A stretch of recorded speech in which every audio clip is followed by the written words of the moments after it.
Bien-aimés en Christ, que la grâce, la paix et le réconfort vous sont accordés par le Seigneur, notre Seigneur Jésus-Christ. Amen. Je vous invite à vous lever. Frères et sœurs en Christ, Dieu a rappelé à lui Jean-Pierre Domenichini et nous sommes réunis ici pour entourer de nos affections, de nos prières, toute la famille, mais également nous sommes ici pour glorifier notre Seigneur, le Maître de la vie, et également pour écouter son évangile, l'évangile de celui qui a vaincu la mort. Louons notre Seigneur. Qui d'autre ai-je au ciel, en dehors de toi? Je n'ai aucun plaisir sur la terre. Ma chair et mon cœur peuvent défaillir. Dieu sera toujours le rocher de mon cœur et ma part. Pour moi, ma projet de Dieu, c'est mon bien. Je place mon refuge dans le Seigneur l'Éternel, afin de raconter toutes tes œuvres. Amen.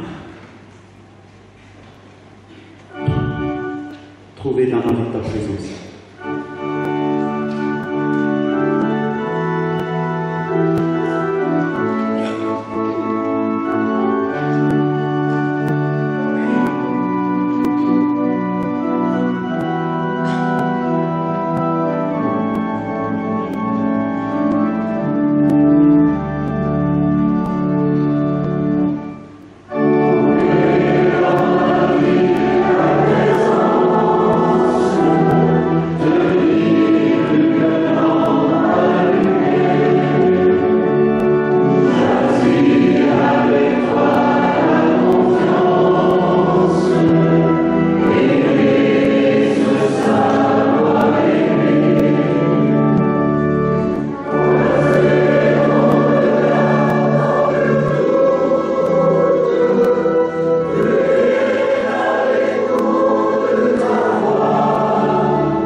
Unissons-nous dans la prière.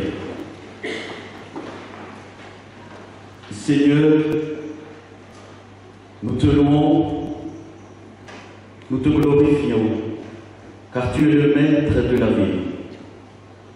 C'est toi qui nous donne cette vie. Et c'est toi qui nous donnes également notre vie sur terre. Nous te louons, Seigneur, parce que ton amour surabondant, tu nous le donnes également. Tu as donné ton Fils unique, Jésus-Christ, pour mourir à notre place sur la croix. Et c'est lui qui fonde notre foi, notre confiance, et qui nous fait vivre en toi, malgré le fait que nous sommes limités ici-bas. Nous te louons, Seigneur, parce que au cœur de notre douleur, de notre souffrance, tu es là et tu fais naître en nous une espérance, une confiance en ta parole. Oui, nous te louons, Seigneur, parce qu'aujourd'hui encore, tu vois nos larmes, nos détresses, mais tu es là au milieu de nous pour nous réconforter, pour souffrir avec nous et pour faire naître en nous l'espérance de la vie et de la résurrection. Nous te louons, Seigneur. En ton nom, Jésus, nous prions. Amen.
Bien-aimés en Christ, c'est le moment de la lecture biblique. Nos lectures d'aujourd'hui se trouvent dans Psaume 103, du premier verset au verset 18, et puis dans l'Évangile selon Jean, chapitre 15, du verset 9 au verset 17. J'invite donc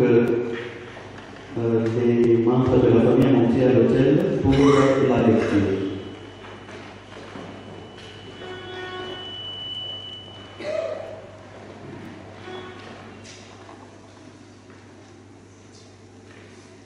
Mais avant la lecture biblique,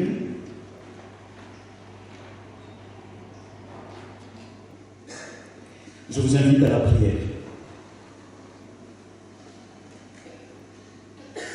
Seigneur, nous voilà devant toi, avec nos détresses, notre tristesse.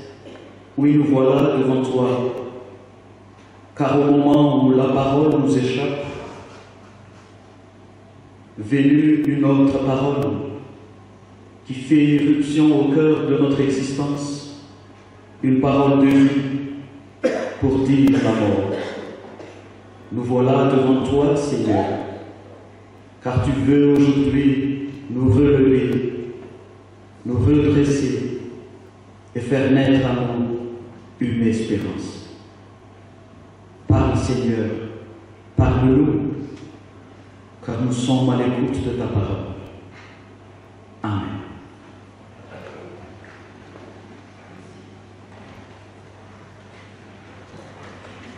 Lecture du psaume 103, versets 1 à 18. Au nom de Jésus. Mon âme bénit l'Éternel, que tout ce qui est en moi bénisse son saint nom. Mon âme bénit l'Éternel et n'oublie aucun de ses bienfaits.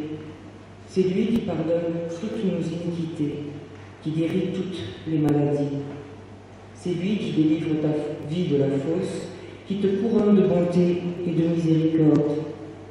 C'est lui qui rassasie de bien ta vieillesse, qui te fait rajeunir comme l'aigle. L'Éternel fait justice, il fait droit à tous les opprimés. Il a manifesté ses voies à Moïse, ses œuvres aux enfants d'Israël.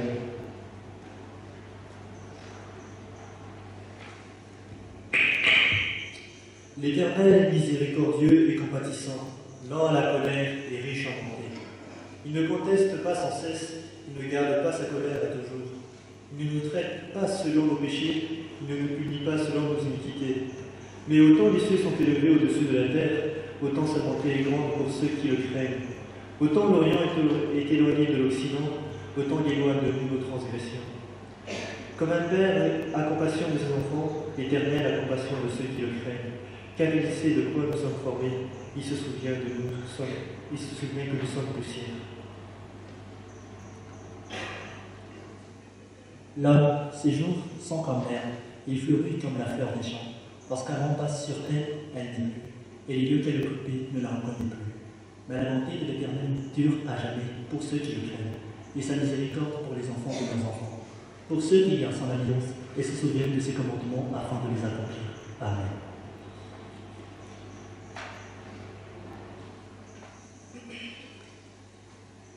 Jean chapitre 15, versets 9 à 17. Au nom de Jésus. Comme le Père m'a aimé, je vous ai aussi aimé. Demeurez dans mon amour. Si vous gardez mes commandements, vous demeurerez dans mon amour, de même que j'ai gardé les commandements de mon Père et que je demeure dans son amour. Je vous ai dit ces choses afin que ma joie soit en vous et que votre joie soit parfaite. C'est ici mon commandement. Aimez-vous les uns les autres, comme je vous ai aimé. Il n'y a pas de plus grand amour que de donner sa vie pour ses amis. Vous êtes mes amis si vous faites ce que je vous commande. Je ne vous appelle plus serviteur, parce que le serviteur ne sait pas ce que fait son maître. Mais je vous ai appelé ami, parce que je vous ai fait connaître tout ce que j'ai appris de mon Père. Seigneur, sanctifie-nous par la vérité. Ta parole est la vérité. Amen.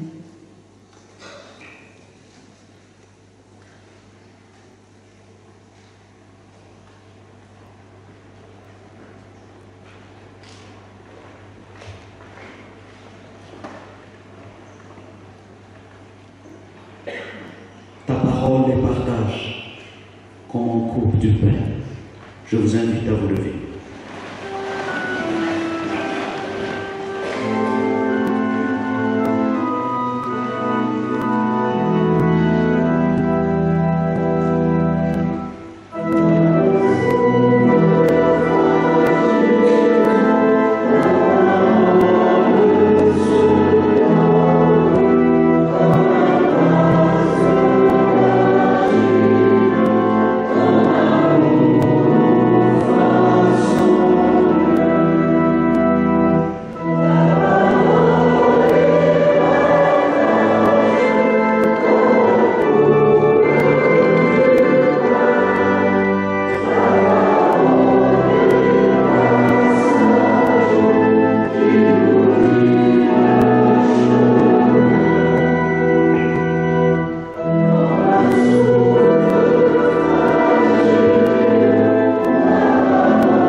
Bien-aimés Christ,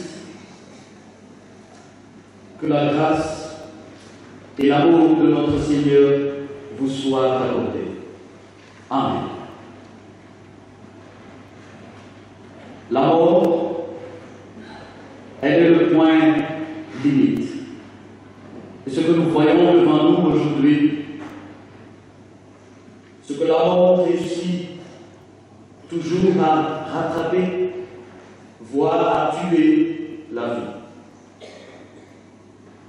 Ce que nous voyons également aujourd'hui, un livre vivant de l'histoire s'éteint et se termine avec ces 3 lettres, la fin, F-I-N. Mais c'est en ce moment de fin, de souffrance, de deuil, que la famille a décidé de parler d'autre chose. L'amour. L'amour qui ne concerne ni la mort, ni la fin, mais plutôt la vie. Quelle contradiction. Parler de la vie qui a vaincu la mort, au moment où tout le monde voit la mort tuer la vie, relève forcément d'une contradiction radicale. Aujourd'hui, même si la Bible ne vise pas à donner des réponses à toutes nos questions, des éléments de réponse peuvent être puisés de ce passage de l'Évangile selon Jean que la famille a choisi, surtout que ce passage fait partie de ce que nous appelons le discours d'adieu de Jésus, dans lequel il promet de rester tous les jours avec ses disciples au moment de partir. Encore, quelle contradiction. En lisant ce passage plus attentivement, on remarque forcément l'occurrence en maintes reprises du verbe demeurer, ou son impératif demeurer. Ce mot-là, demeurer, parle au passé. Il reste sur ses positions et n'évolue pas. Il est prisonnier. Demeurer, c'est s'arrêter, être immobilisé, ne pas vouloir aller plus loin, conserver et être conservateur. Alors, nous savons très bien que les demeurés n'ont pas bonne réputation. Si pourtant quelques-uns étaient quand même tentés de croire que c'est arrivé, qu'on peut s'arrêter, qu'il n'y a plus qu'à conserver comme des conservateurs et à demeurer comme des demeurés, Jésus s'empresse d'annoncer quelques lignes plus loin: je vous ai mis à cette place afin que vous partiez. Je vous ai mis à cette place afin que vous partiez. Alors, comment demeurer et partir en même temps? Jésus répond: demeurez dans mon amour. Demeurez dans mon amour. Les mots volent en éclat dans cette contradiction. Bien aimé, par définition, l'amour est le contraire du confortable. L'amour est un espace qui ne supporte pas l'installation. L'amour ne demeure pas, il vit. On ne s'installe pas dans l'amour. On ne s'installe pas dans la désinstallation. Pour partir et demeurer en même temps, ne faut-il pas être nomade, planter sa tente et habiter le provisoire? Planter sa tente et habiter le provisoire. Frères et sœurs en Christ, nous ne sommes pas seulement des héritiers d'une histoire qui se termine aujourd'hui. Nous ne sommes pas déjà arrivés au bout de notre chemin pour demeurer. Tout croyant, même si l'Évangile nous donne la certitude du salut, tout croyant est mis en mouvement, toujours en quête de quelque chose d'autre. Et c'est l'amour. Et c'est l'amour qui nous porte à aller de l'avant et à ne jamais nous considérer comme des sédentaires, enracinés ici-bas. C'est celui qui s'enracine ici-bas reste une croix de la mort et du péché.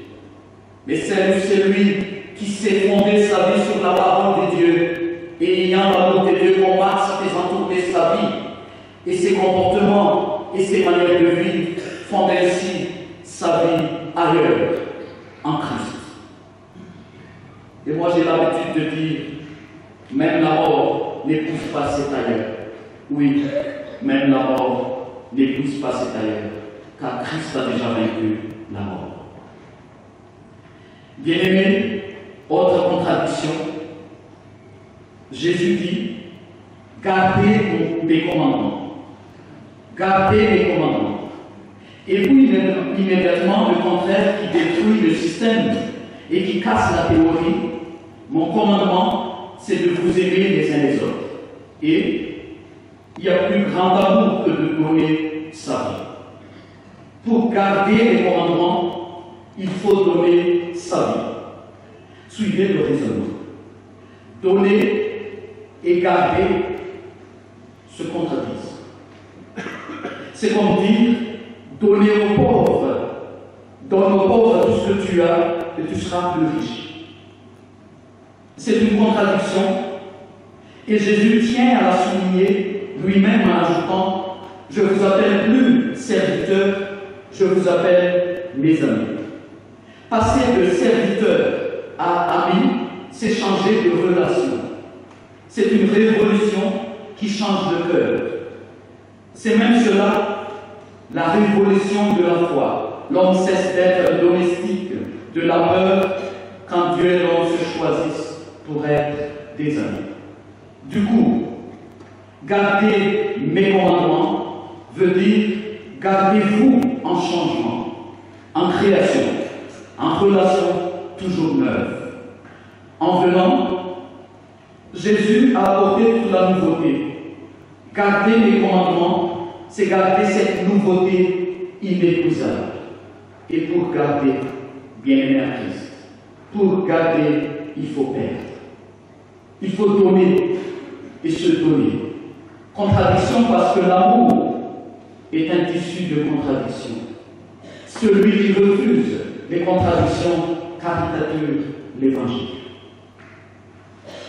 Bien-aimé à Christ, nous espérons également pour chacune et chacun de vous que le fait de perdre un être cher aujourd'hui, en ce moment, vous permettra de garder les meilleurs de ces principes de vie. Des principes que vous seuls connaissez très bien. Nous espérons que vous allez également comprendre que donner, perdre, c'est le seul moyen de gagner autrement. C'est le seul moyen de gagner autrement.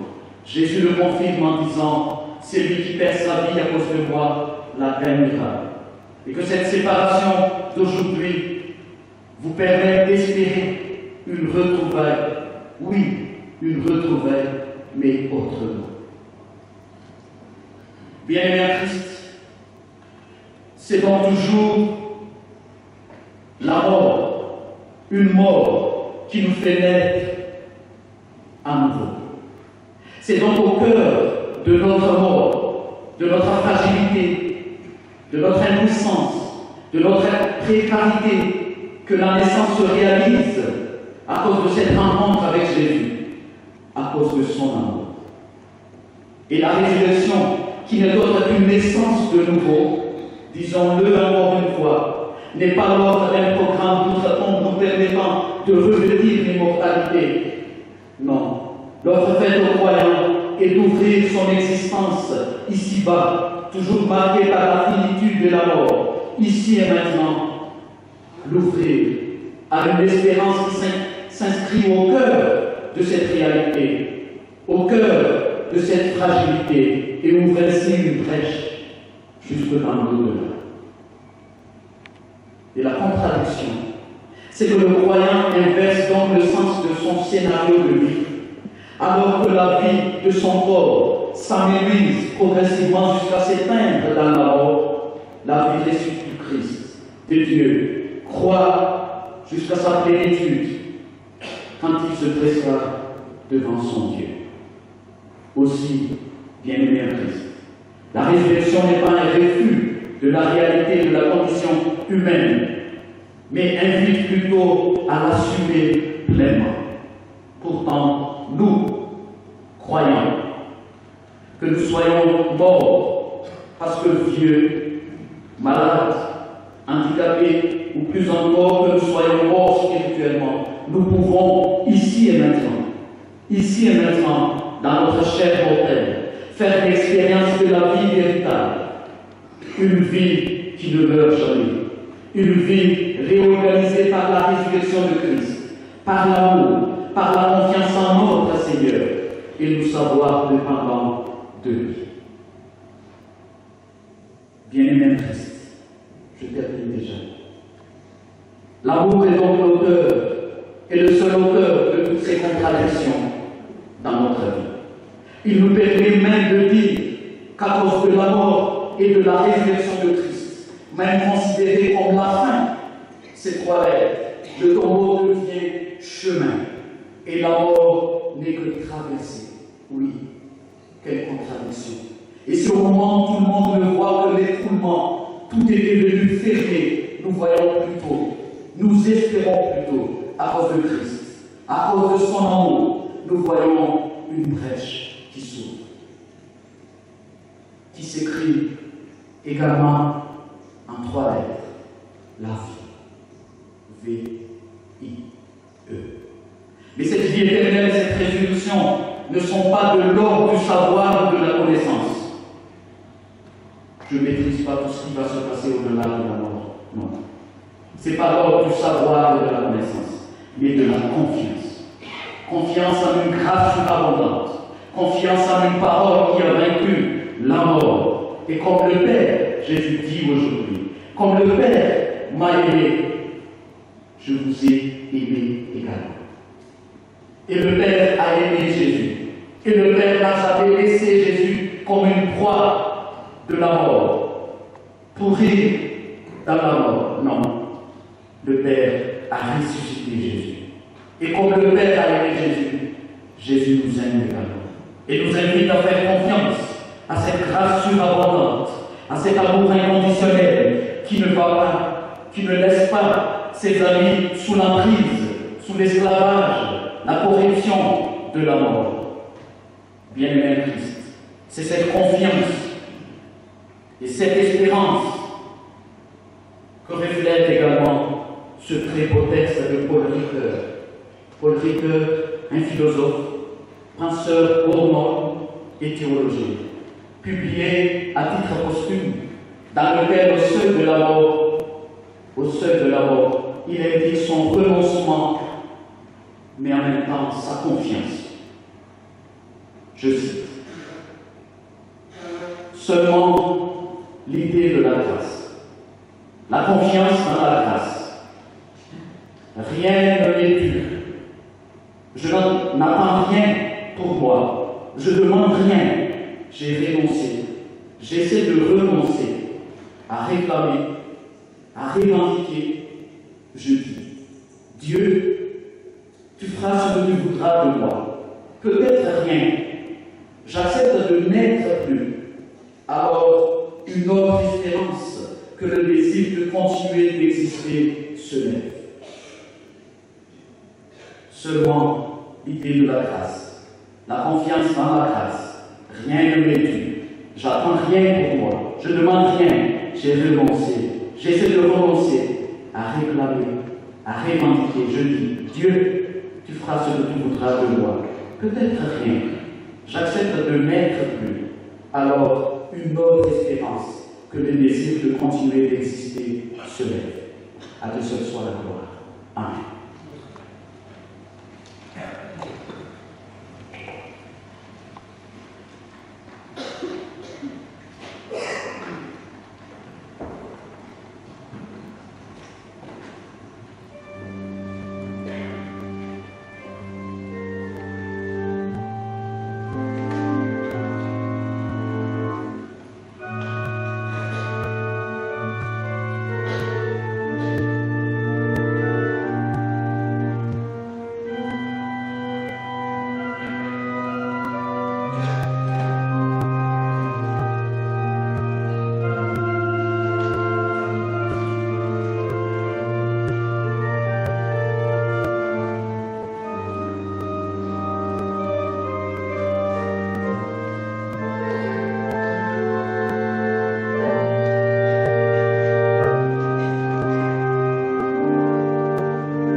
les peuples.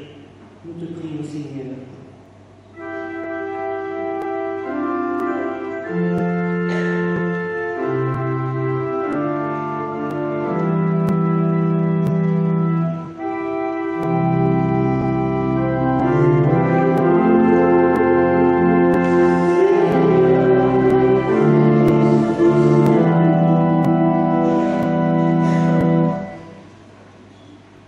Pour ceux et celles qui sont usés par le travail et la fatigue, pour ceux que blessent les contraintes, les difficultés de la vie, afin qu'ils rencontrent des frères et des sœurs capables de les aider, nous te prions, Seigneur.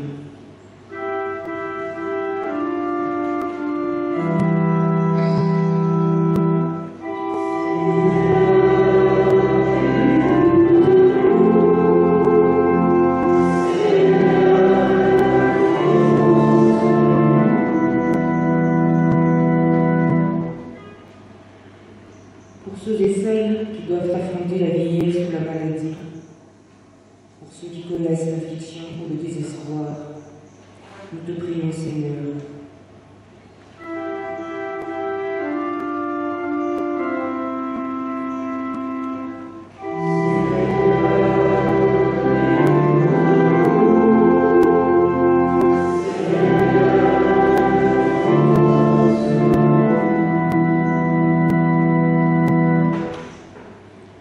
Pour ceux et celles qui portent de grandes responsabilités, afin qu'ils ne cherchent pas à dominer, mais à servir, nous te prions, Seigneur.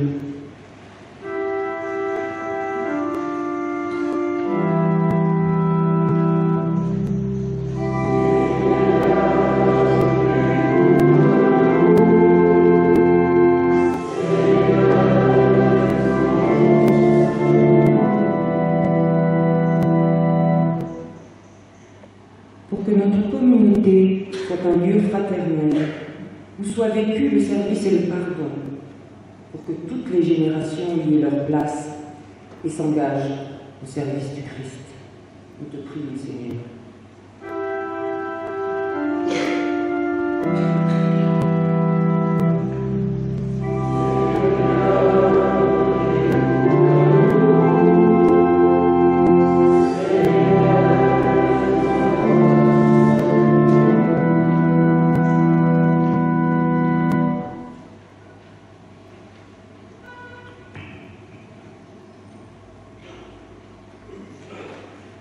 Bien-aimé en Christ, nous tenons à remercier notre Seigneur pour ce moment, parce qu'aujourd'hui, nous avons vraiment vécu la vie autrement, parce qu'au cœur de notre fragilité, de notre précarité, de notre détresse, une parole surgit, une parole de vie pour dire la mort, une parole de vie qui a vaincu la mort. Je parle au nom en toute humilité, au nom de toute la famille. Tout d'abord, la famille tout entière tient à remercier le Seigneur pour tout ce qu'il a fait. Oui, on ne comprend pas toujours le plan et projet de Dieu, mais Dieu nous invite à faire confiance en lui et à aller de l'avant avec cette confiance. Et à faire confiance également en ses promesses, des promesses de vie et de résurrection.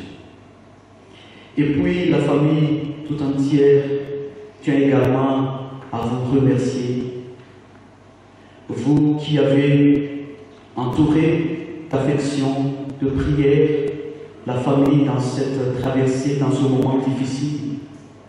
La famille se sent en ce moment même incapable de vous récompenser ou de vous donner quoi que ce soit en retour.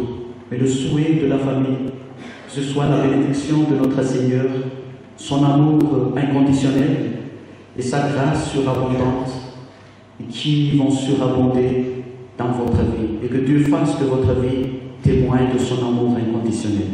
Que Dieu vous bénisse. Et le souhait de la famille, que chacune et chacun de nous les assiste et les accompagne jusqu'au caveau familial. Mais s'il y en a parmi nous à cause de telle ou telle responsabilité, doivent s'arrêter ici. La famille ne vous reproche rien, mais tout ce que vous avez montré, tout ce dont vous avez témoigné jusque-là, prouve que nous sommes vraiment unis et un seul corps en Christ Jésus. Mais c'est le destin qui nous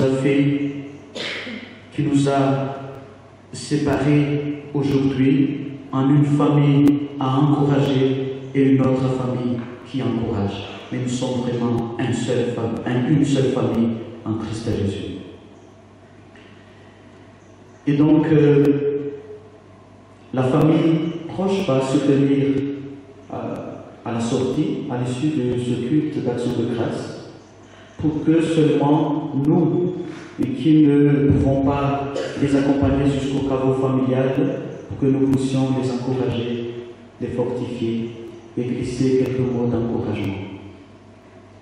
Seulement ceux qui ne vont pas aller à l'enterrement. La famille tout entière tient également à remercier la paroisse internationale d'Antoine et celles et ceux qui ont rendu possible ce culte d'action de grâce.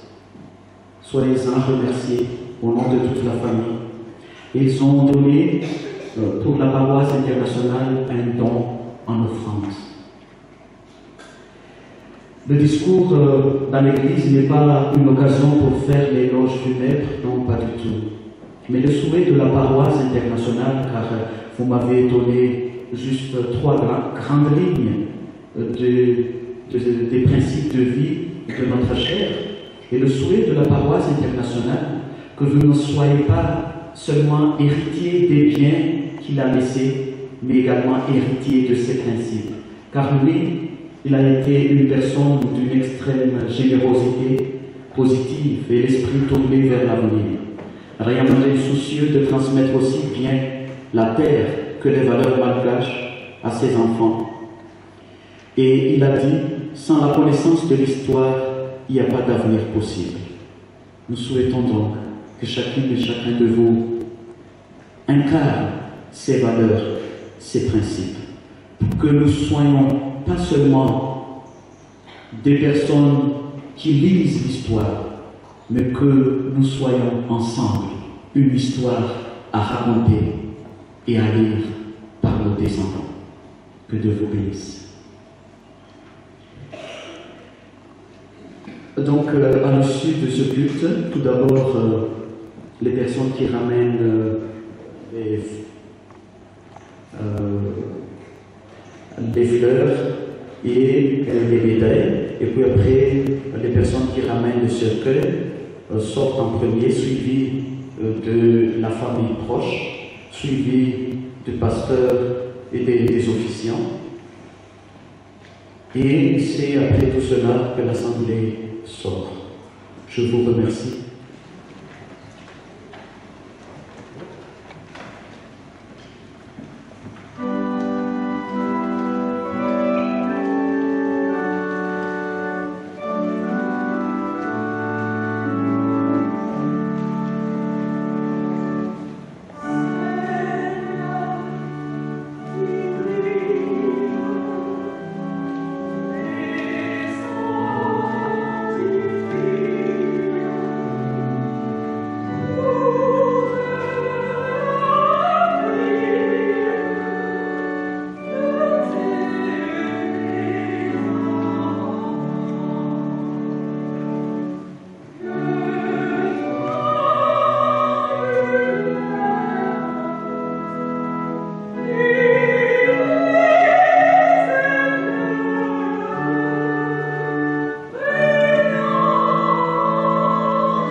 Je vous invite à vous lever pour chanter le cantique 701 de la quatrième, première et seconde strophe avant la bénédiction, et l'exhortation finale et la troisième strophe après la bénédiction.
Que dirons-nous donc à ce sujet?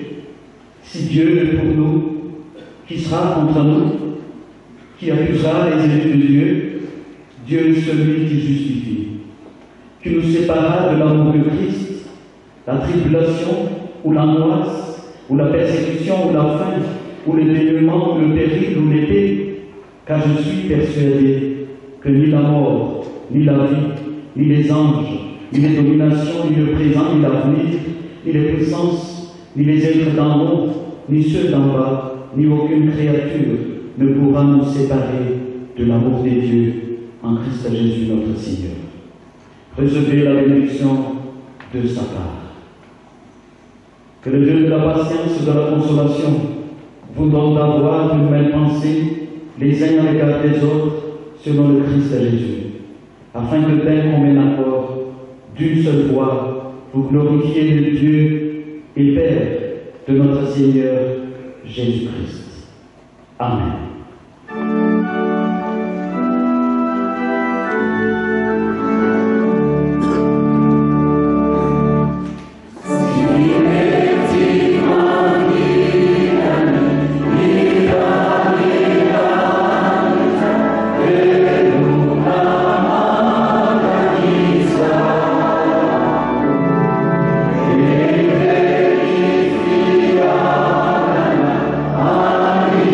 Maria.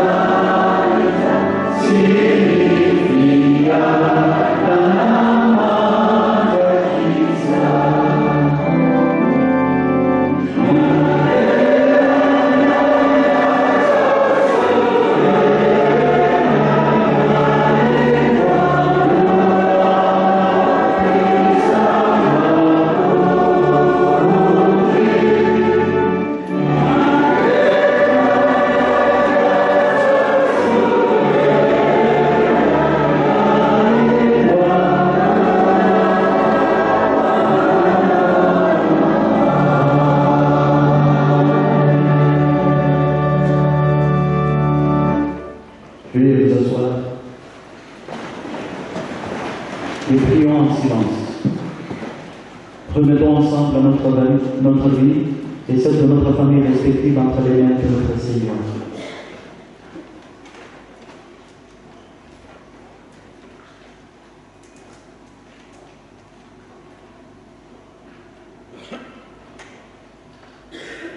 À Dieu seul soit la gloire, au nom du Père, du Fils et du Saint-Esprit.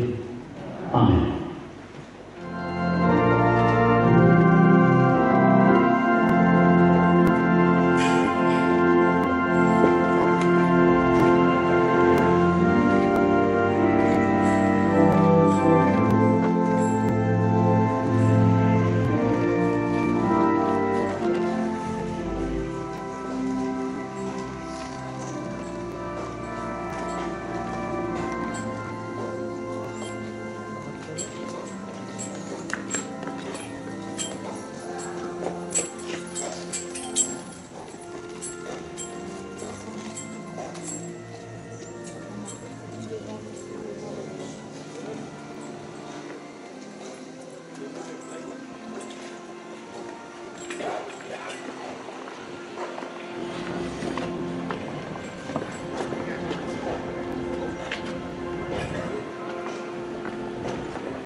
tenir une lampe allumée, choisir avec toi la confiance, aimer, se savoir aimer, croiser ton regard dans le doute, brûler à l'écho de ta voix, rester pour le pain de la route, savoir reconnaître ton pas, trouver dans ma vie ta présence, tenir une lampe allumée, choisir avec toi la confiance, aimer, se savoir aimer, brûler quand le feu devient cendre, partir vers celui qui attend, choisir de donner sans reprendre, fêter le retour d'un enfant, trouver dans ma vie ta présence, tenir une lampe allumée, choisir avec toi la confiance, aimer, se savoir aimer, ouvrir quand tu frappes à ma porte, briser les verrous de la peur,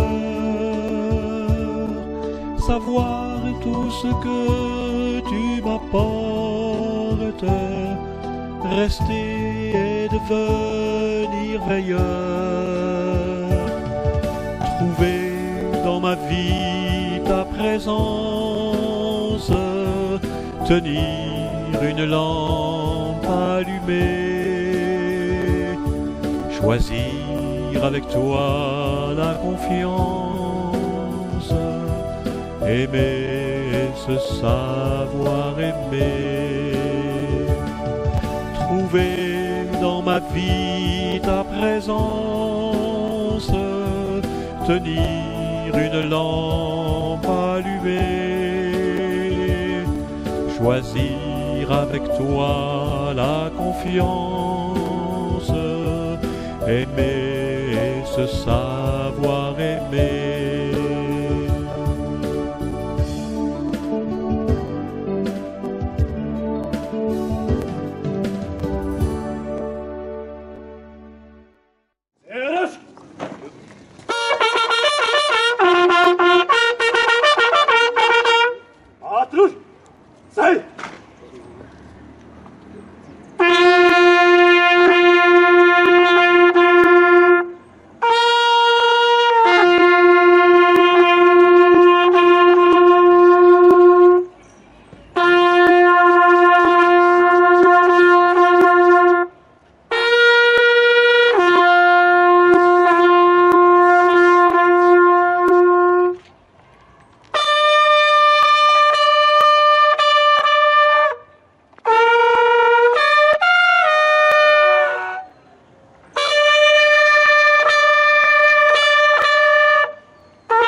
Arthur! Sei!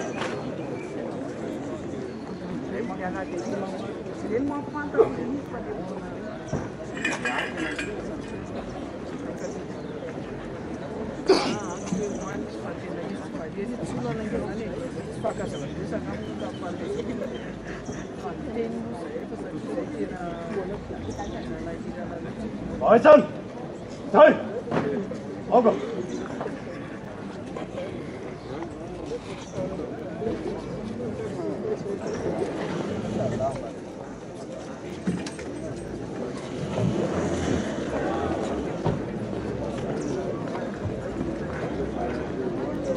Zurück! Arthur! Hey!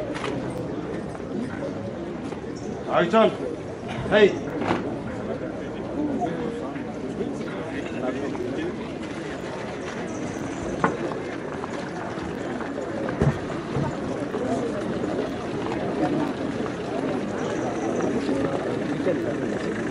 야, 아, 그 저기